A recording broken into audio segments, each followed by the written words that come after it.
Okay, we had a couple of muscle movements that I just wanted to highlight.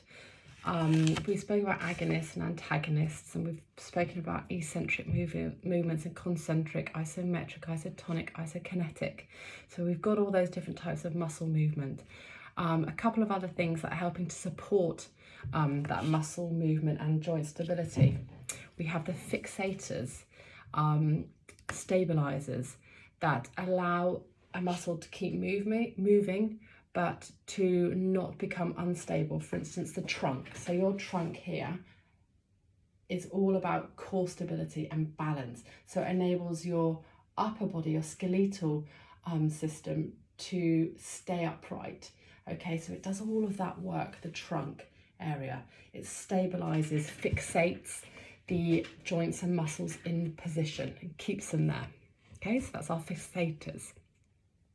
You've got synergists or neutralizers, and they prevent unwanted action. So when an agonist muscle is moving, the antagonist muscle, of course, is relaxing, but that's being stabilized by neutralizing other joints and muscles around it to enable the any unwanted movement. So if you're doing circumduction, you've got those joints, ligaments, and tendons that are allowing the circumduction to happen, but also to prevent anything from kind of doing a movement it shouldn't do.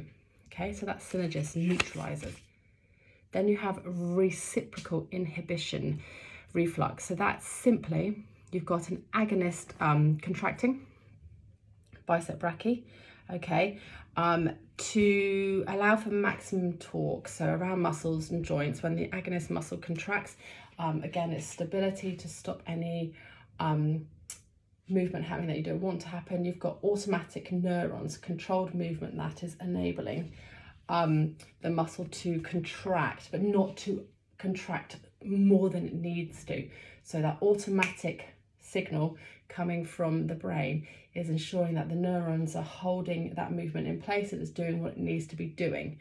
So it's automatic, it's a reflex that your body does automatically to prevent the agonist muscle moving more than it should. So more torque, more pressure needed is taken away by those neurons, preventing a muscle contracting too strongly.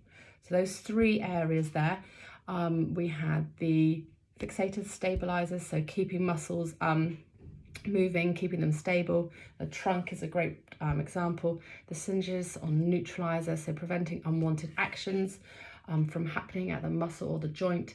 And then the reciprocal inhibition reflux, which is an automatic neuron message going to the muscles to make sure that there's enough force and there's not too much.